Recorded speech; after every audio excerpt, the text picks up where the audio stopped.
السلام علیکم ناظرین، پچھلی ویڈیو میں ہم نے حضرت ہود علیہ السلام اور قوم عاد کا واقعہ بیان کیا تھا۔ آج کی ویڈیو میں ہم حضرت صالح علیہ السلام اور قوم سمود کے بارے میں بتائیں گے، اور یہ بھی بتائیں گے کہ کس طرح اللہ تعالیٰ نے پتھروں میں سے ایک اونٹنی کا ظہور فرمایا۔ تو شروع کرنے سے پہلے آپ سے درخواست ہے کہ اگر آپ اس چینل پر نئے ہیں تو پلیز اس چینل کو سبسکرائب کر دیں اور ویڈیو کو پوری دیکھا کریں۔ شروع کرتے ہیں۔ قرآن مجید میں اللہ تعالیٰ نے ارشاد فرمایا وَإِلَىٰ ثَمُودَ أَخَاهُمْ صَالِحًا قَالَ يَا قَوْمِ اعْبُدُوا اللَّهَ مَا لَكُم مِّنْ إِلَٰهٍ غَيْرُهُ، اور سمود کی طرف بھیجا ان کے بھائی صالح کو، انہوں نے کہا اے قوم بندگی کرو اللہ تعالیٰ کی، اور نہیں ہے کوئی معبود سوائے اللہ تعالیٰ کے۔ سمود در حقیقت ایک جماعت صاحب مال کی تھی، اور وہ بکریوں اور اونٹوں سے آسودہ حال تھے۔ جب قوم عاد کو حق تعالیٰ نے اس دنیا سے غارت کیا تو اس کے بعد قوم سمود نے ان کے شکستہ مکانوں پر قبضہ کر لیا اور ان کو دوبارہ سے تعمیر کر لیا، اور یہ قوم بھی کثرت مال اور کثرت اولاد سے گمراہ ہوئی۔ وہ اپنی دولت کے غرور پر نازا رہتے تھے اور بتوں کی عبادت میں مصروف رہتے اور ظلم و فساد کثرت سے کرتے تھے۔ حضرت صالح علیہ السلام نے قوم سمود کو دعوت اللہ کی دی اور اس قوم سے کہا کہ اے قوم اقرار کرو کہ خدا ایک ہے اور کوئی اس کا شریک نہیں۔ منکروں نے کہا کہ تمہاری پیغمبری کی کیا دلیل ہے؟ حضرت صالح علیہ السلام نے کہا کہ ہود علیہ السلام کی قوم کو اللہ تعالیٰ نے بسبب بے ایمانی اور بت پرستی کے ہلاک کیا، اور مجھے ان کے پیچھے اللہ تعالیٰ نے خلیفہ بنا کر تم پر بھیجا ہے۔ قوم سمود کے سردار بولے کہ اے صالح علیہ السلام، اگر تم اللہ تعالیٰ کی طرف سے پیغمبر بنا کر بھیجے گئے ہو تو ہم کو کچھ معجزہ دکھلاؤ۔ حضرت صالح علیہ السلام نے کہا کہ تم بتاؤ کیا معجزہ دکھلاؤں؟ یہ بات سن کر آپس میں مشورہ کرنے لگے۔ پھر کچھ دیر بعد حضرت صالح علیہ السلام سے کہنے لگے کہ تم یہ معجزہ دکھاؤ کہ ایک اونٹنی اس پتھر پر سے نکلے اور اسی وقت وہ بچہ بھی جنے اور دودھ بھی دے، تب ہم جانیں گے تم رسول خدا برحق ہو۔ یہ گفتگو ہو رہی تھی کہ حضرت جبرائیل علیہ السلام نازل ہوئے اور کہا اے صالح علیہ السلام، تم ان سے اقرار کر لو اور ان سے کہو کہ بغیر حکم خدا کے وہ اونٹنی کو نہ ماریں اور سوائے دودھ کے اس سے کچھ نہ کھائیں، کیونکہ ان پر کوئی چیز اس کے حلال نہیں ہے۔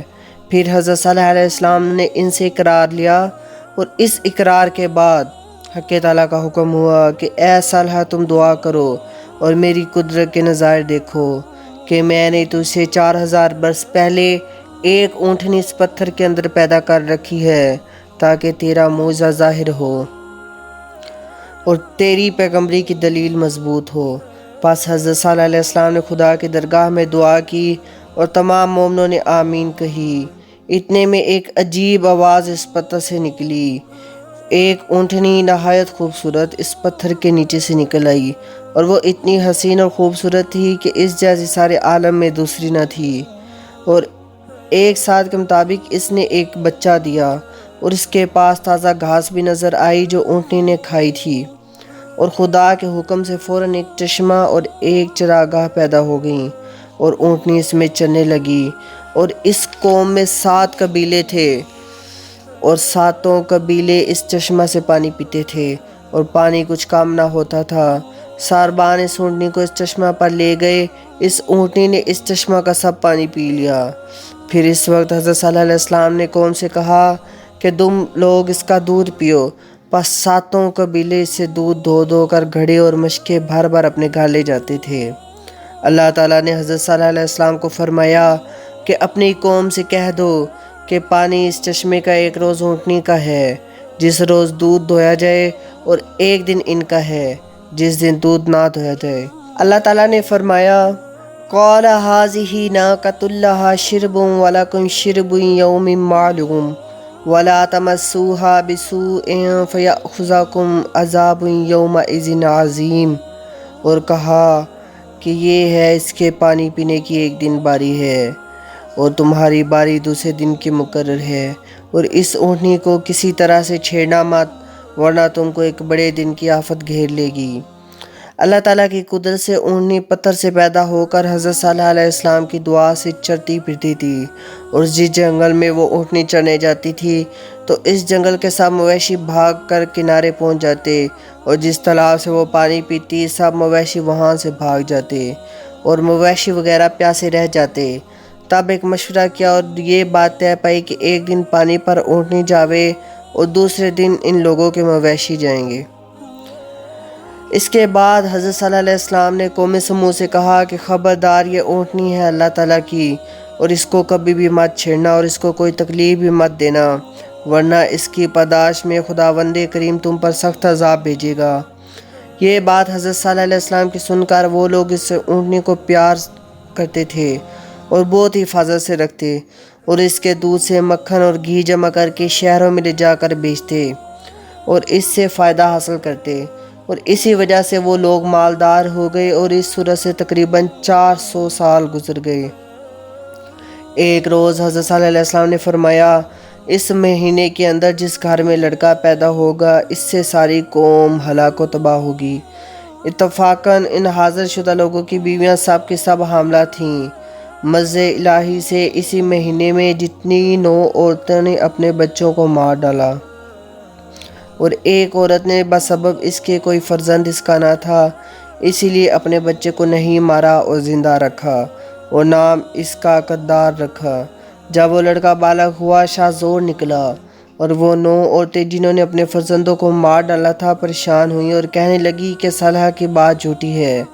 اس سبب سے ایمان ان لوگوں کا حضرت صالح علیہ السلام اور ان کی اونٹنی سے ہٹ گیا، اور ایک روز وہ قدار اور ایک شخص کا نام مصدع تھا، اس کے ساتھ مل کر وہ ہر قبیلے سے ایک شخص نے باہم متفق ہو کر اور خوب شراب پی کر اونٹنی کے مار ڈالنے کی صلاح کی، اور یہ کہا کہ پانی پینے کے لیے جب کنویں کے کنارے پر جائیں گی تو ہم لوگ اس کو اسی وقت مار ڈالیں گے۔ پھر اللہ تعالیٰ نے فرمایا، وَقَانَ فِي الْمَدِينَةِ تِسْعَةُ رَهْطٍ يُفْسِدُونَ فِي الْأَرْضِ وَلَا يُصْلِحُونَ، اور تھے اس شہر میں 9 شخص خرابی کرتے، ملک میں نہ سنوارتے۔ دوسرے روز اونٹنی نے پانی پینے کے لیے اپنا سر جھکایا، اور غدار بن سالم مردود نے آ کر اس کی گردن پر تیر مار کر زخمی کر دیا۔ اونٹنی نے اس پر جب حملہ کیا تو سب بھاگے، اور مصدع بن دہر ملعون نے پیچھے سے آ کر اس کے پاؤں میں تلوار مار دی، اور اونٹنی گر پڑی، اور اس کے بعد تمام ملعونوں نے مل کر اس کو جان سے مار ڈالا، اور اونٹنی کا بچہ اپنی ماں کا یہ حال دیکھ کر بھاگا۔ سب مردودوں نے اس کا بھی پیچھا کیا، لیکن وہ اس کو نہ پکڑ سکے، اور وہ بچہ اس پتھر میں چلا گیا جس سے اس کی ماں نکلی تھی۔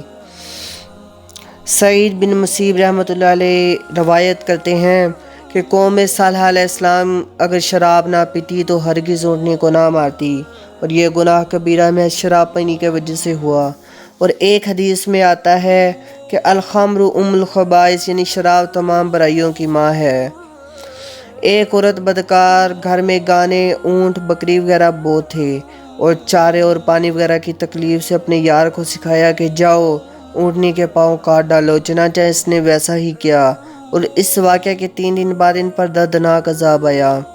حضرت صلی اللہ علیہ السلام کو خبر دی گئی اور ان سے کہا گیا کہ اس قوم سے کہہ دو، فَعَقَرُوهَا فَقَالَ تَمَنَّعُوا فِي دَارِكُمْ 3 أَيَّامٍ ذَلِكَ وَعْدٌ غَيْرُ مَكْذُوبٍ، اور پھر اس کے پاؤں کاٹ ڈالے۔ تب کہا، اٹھاؤ اپنے گھر میں، یہ دن ہے اور یہ وعدہ جھوٹا نہ ہوگا۔ حضرت صلی اللہ علیہ السلام نے کافروں سے کہا، حیات تمہاری 3 دن سے زیادہ نہیں ہے۔ وہ حیران ہو کر بولے، اس کی کیا علامت ہے؟ حضرت صلی اللہ علیہ السلام نے کہا کہ پہلے روز رنگ و روپ تمہارا سرخ ہو جائے گا، اور دوسرے روز زرد ہو جائے گا، اور تیسرے روز سیاہ ہو جائے گا۔ جب 3 دن کے بعد یہ علامت مذکورہ ظاہر ہوئیں تو جن لوگوں نے اونٹنی کو مارا تھا وہ مردود سب کے سب حضرت صلی اللہ علیہ السلام کے گھر آئے تاکہ حضرت صلی اللہ علیہ السلام کو بھی مار ڈالیں۔ تب اس وقت ان پر غضب الہی نازل ہوا، اور جبرائیل علیہ السلام نے آ کر ان کے گھروں کی تمام دیواریں ہلا دیں، اور وہ تمام کافر اپنے اپنے مکانوں سے نکل بھاگے۔ اسی وقت حضرت جبرائیل علیہ السلام نے ایسی چیخ ماری کہ ایک ہی آواز سے سب کے سب خاک میں مل گئے۔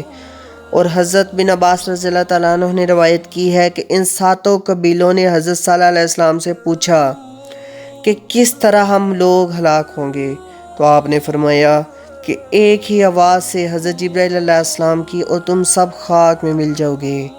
یہ سن کر اس وقت اس قوم نے ایک کنواں بہت بڑا کھودا اور اپنی بیوی بچوں کو اس میں رکھ دیا، اور ان کے کانوں کے واسطے روئی کافی تعداد میں رکھ دی، اور اس روئی کو ان کے سروں پر بھی اچھی طرح رکھ دیا تاکہ آواز کانوں تک نہ پہنچ سکے، کیونکہ جب آواز کانوں تک نہ آئے گی تو عذاب سے نجات مل جائے گی۔ یہ تدبیر کر کے خود بھی اس کے اندر جا رہے تھے۔